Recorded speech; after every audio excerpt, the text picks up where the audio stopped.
안녕하세요. 압구정함수화한의원 이혁재 원장이라고 해요.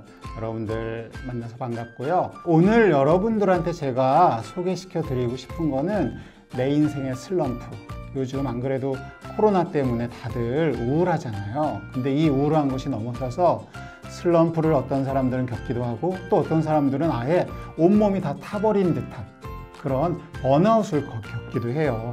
그래서 바로 이런 부분들을 우리가 어떻게 새로 리프레시하고 리셋을 해가지고 재충전을 할 수 있을지, 그걸 한번 짧게나마 어떻게 하면 좋을까, 이걸 바로 여러분들과 함께 이야기 나누려고 해요. 우리가 어떻게 될 것인지를 살피는 데 있어서 바로 저는 이 이름을 생생처방이라고 불러봤어요. 생생하게 되는 처방들을 여러 가지가 있을 수 있겠지만 누구나에게 공통적인 거, 그것을 소개를 시켜줄 건데, 이거는 게임 형식으로 할 거예요. 그러니까 한번 짧게 내 머리를 잘 굴리고 정말 아까 얘기했듯이 수수께끼를 풀듯이 한번 해보도록 하시죠. 넘어갑니다. 여러분 혹시 번아웃이라는 거를 들어보셨나 모르겠어요. 번아웃이라는 거는요, 내 몸이 다 타버리듯이 피곤한 거예요. 번아웃 증후군이라고 이름을 따로 부르기도 하는데, 올해 5월에 드디어 이런 것들도 병이 되는 식으로 국제질병분류기호라는 ICD-11에 오르기 시작했어요. 그게 5월도 안 돼요. 얼마 안 되죠. 하나씩 읽어보시면 아실 거예요. 번아웃이란 어떤 것이냐? 성공적으로 관리되지 못한 만성적인 직장 스트레스로 인해 개념화된 증후군이다. 별게 아니라 일하다 지치는 거예요. 다들 이해하시죠? 이 모두가 지쳐서 내가 더 이상 어떻게 살아야 할지, 삶의 가치가 있고 의미가 있는지 헷갈릴 정도로 기운이 떨어지는 거예요. 이런 부분들이 한두 사람의 일이 아니다 싶어가지고 우리 모두 주의하자 하면서 이렇게 질병으로 분류되기까지에 이르는 거죠. 번아웃 현상은 그래서요, 짧게 정리하면 전 세계적으로 확산되면서 세계보건기구에서는 ICD-10에서부터 번아웃을 의학적 측면에서 진단하기 시작했어요. 어떤 것들이 있나 볼까요? 미미한 정신적인 노력 후에도 다 타버린 느낌이 지속돼요. 소진이란 다 타버린 거거든요. 지속되고 고통이 있거나 아니면은 작은 신체적 운동 후에도 피로감이 지속되고 통증이 있는 거예요. 그것뿐이 아니라 이런 것들이 더 나아가서 근육통, 현기증, 긴장성 두통, 수면장애, 긴장 완화가 안 되는 거, 분노도 잘 조절이 안 되는 이런 대표적인 6가지 증상 중에 적어도 하나가 있다면은 한 번쯤 나를 돌이켜 봐야 돼요. 나는 혹시 번아웃 증후군이 아닌가 돌이켜 봐야 된다는 거죠. 그러면서 어떤 것까지는 이런 증상들이 휴식이나 긴장 또는 오락에 의해서 회복되지도 않아요. 이 증세가 한 3개월간 지속이 된다. 그러면은 내 몸이 혹시 번아웃 증후군이 아닌가 생각을 해야 되고, 그 중에서 다른 질병이 아니라는 것이 확실한데도 이런 증상이 있다. 그러면은 번아웃 증후군이라고 한 번쯤 의심을 해야 되는데, 제가 여러분들한테 오늘 얘기하고 싶은 건 뭐냐면은 이런 번아웃 증후군이 가기 전에 우리가 어떻게 하면 예방할 수 있을까? 이 부분을 한 번쯤 생각해 보는데, 저는 그 중에 하나로 어떤 처방을 생각을 했냐 하면은 내 스스로가 낯선 것에 접했을 때 그 접한 것에 호기심을 갖는 거, 이 부분이 중요하다는 생각을 하게 됐어요. 그래서 여러분들한테 호기심을 다시 일깨우는 몇 가지 게임을 지금부터 시작하겠습니다. 자, 보세요. 오른쪽에는 출처가 나와 있는데 더 자세히 보고 싶은 분들은 이 주소를 잘 기억해 두시길 바랄게요. 제가 물어볼게요. 이 화면에 까맣고 하얀 것들을 보면 어떤가요, 여러분? 여러분들 머릿속에서 있는 것을 저에게 직접 대답한다는 느낌으로 한번 대답해 보세요. 어떤 건가요? 앞에 계신 스태프분들은 뭐 같은가요? 동물들일 것 같다. 카메라 감독님들이 말씀을 해주시네요. 바로 이런 부분이 있을 때 우리가 어렴풋하고 아리송한데 뭐가 뭔지 모를 때 거기에 대해서는 이게 뭐지 하고 내 경험에서 막 불러오는데 안 불러질 경우가 있어요. 요랬을 때 한 번 더 이게 뭘까 한번 궁금해 보는 거예요. 그러면 그것이 아까 제가 얘기했던 내 머릿속에 물음표를 떨어뜨리지 않는 거거든요. 이제 한번 이게 어떤 그림인지 다시 한번 보여줄게요. 자, 하나, 둘, 셋, 이거예요. 어때요? 이걸 보니까 어떤 건지 아시겠죠? 요걸 보면서 살펴보세요. 앞으로 다시 되돌아갈게요. 자, 이제 보이나요? 이 그림 속에서 그게 보이죠? 이런 것들이 바로 뭐냐면은 내가 너무 일에 치이고 뭐하고 하면은 알고 싶지도 않고 아무리 알려고 해도 노력을 해도 모르는 것들이 있어요. 근데 그런 부분들이 있을 때 포기하지 말고 짜증만 불러일으키지 말고 한 번쯤 더 이게 뭐지 하고 생각하는 부분들이 있다면은 깨끗하고 또렷하게 이것을 다시 본 순간에는 돌이켰을 때 아, 이런 거였구나 를 알게 된다는 거예요.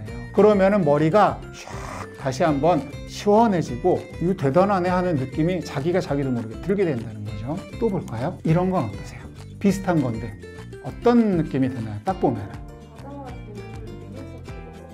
와, 그 아주 뭐 규모가 크네요. 거의 뭐 인공위성급이네요. 바다와 대륙을 찍은 것 같다. 또 한 분께서 아, 그릇도 있고 과일도 있다. 뭐 그럴 수도 있겠네요.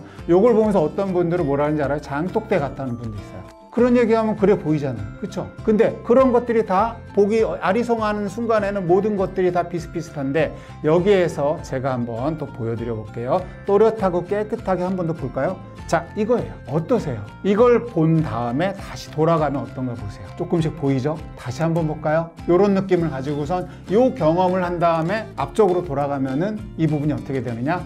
점차 보이게. 이런 것들을 우리가 뭐라고 부르냐면은 낯설고 아리송하고 뭐가 뭔지 모르겠는 어떤 느낌을 경험맹이라고 하는데 이 경험맹은 경험을 통해서 이렇게 이겨나가면서 우리가 아, 이런 거였지 할 때 내 몸에서 느껴지는 어떤 기운이 탁 차오르는 거를 받으면은 아까 얘기했던 번아웃 증후군에 빠지는 거나 아니면 코로나 블루에 빠져 있는 그런 부분들이 조금씩 치유가 될 수 있다는 게 제 오늘의 그 강의 주제예요. 이런 그림도 있어요. 오른쪽에 보면은 출처가 나오니까 보시고요. 일부러 제가 이 출처들은 한 사람에게서 이 뇌신경과학자인 리사 펠드만 베럿이라는 사람이 아주 중요하게 생각하는 것을 제가 지금 출처를 인용해서 말씀드리고 있는 거예요. 자, 요걸 보면 어때요? 그림이 왼쪽부터 1, 2, 3번이라고 할게요. 1번, 2번, 3번이 뭐처럼 보이나요? 수도꼭지. 그런 분들 많더라고요. 2번은 어떤 수도꼭지가 제일 많고 그다음 민들레 홀씨, 민들레씨 그런 얘기 많이 해요. 세 번째는 우와, 그러네요.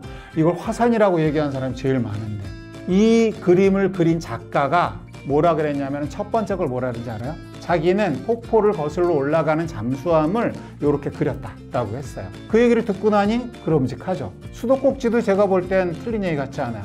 어떤 사람 뭐라 그랬는지 알아요? 저걸 보고 입에서 침 흘리는 남자. 또 그렇게도 보이죠. 그 가운데 거는 뭐라 그랬냐면은 고장난 우산살 이렇게 얘기한 사람도 있었어요.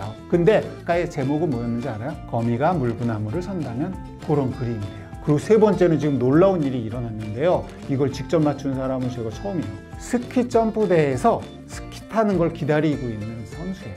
그럼 저기가 저 위에 화산재가 아니라 저 아래 까마득하게 있는 관중들이 되는 거예요. 관중들이 이제 좋은 경기에는 박수 칠 준비를 하면서 밑에서 보고 있겠죠. 스키 점프하기 전에 두 가지 스키만 딱 보이는 거죠. 자, 이런 부분에서 다 똑같이 있는 것들이 경험맹에서 경험으로 돌아가는 거. 그리고 여기에서는 또 뭐가 있었어요? 어떤 그림에 내가 나의 경험을 통해서 제목을 붙이기인데 누군가가 그 그림을 그린 사람이 제목을 붙일 때 그거를 끄덕거리면서 공감하는 힘. 이런 것들이 바로 물음표와 느낌표가 살아있는 삶이 되는 거거든요.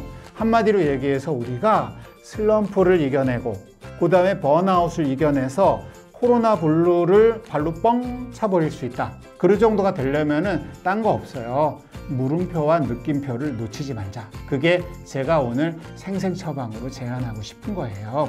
넘어가서 이제 짠! 보세요. 이런 그림이 있어요. 지구를 지키는 독수리 오형제가 있는데 그 친구들의 유니폼의 특징이 있어요. 헬멧의 색깔이 다 달라요. 그러니까 어떤 일이 생기는지 알아요? 왼쪽에 박사가 우리가 잡아야 될 자동차를 얘기합니다. 저 차를 쫓아야 돼 우리가 라고 했어요. 그랬더니 서로 하는 얘기를 보세요. 저 파란 차를 쫓으면 되는 거죠? 그랬더니 그 위에서 뭐래요? 노랑이잖아. 야 바보야, 저 곤색이야. 응? 초록인데? 이렇게 되는 거예요. 바로 이런 것들이 뭐냐면은 내 나름대로의 헬멧을 쓰고 세상을 바라본다고 했을 때 내가 쓴 헬멧은 어떤 헬멧이었을까? 나의 선입견은 어떤 것이었길래 저 사람이 저렇게 보이는 거지?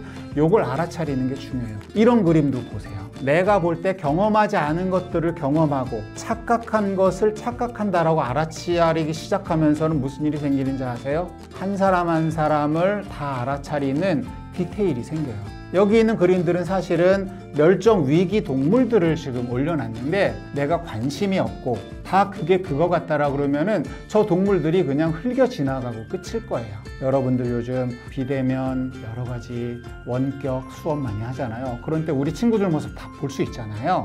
그런 때 그 친구 하나하나들의 표정을 봐보세요.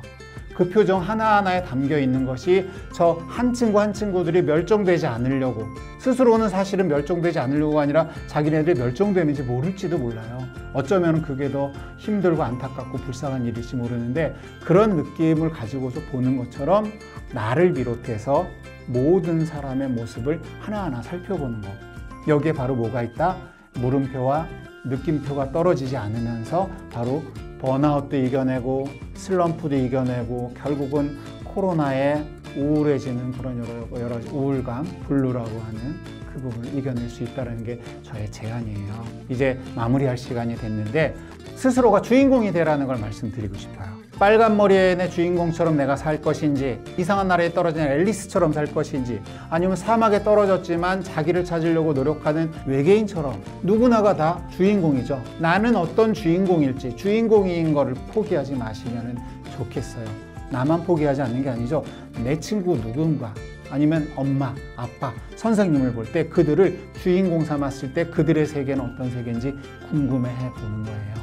바로 이런 것처럼 사람이라면은 자기가 자기를 발견하는 자리가 중요합니다.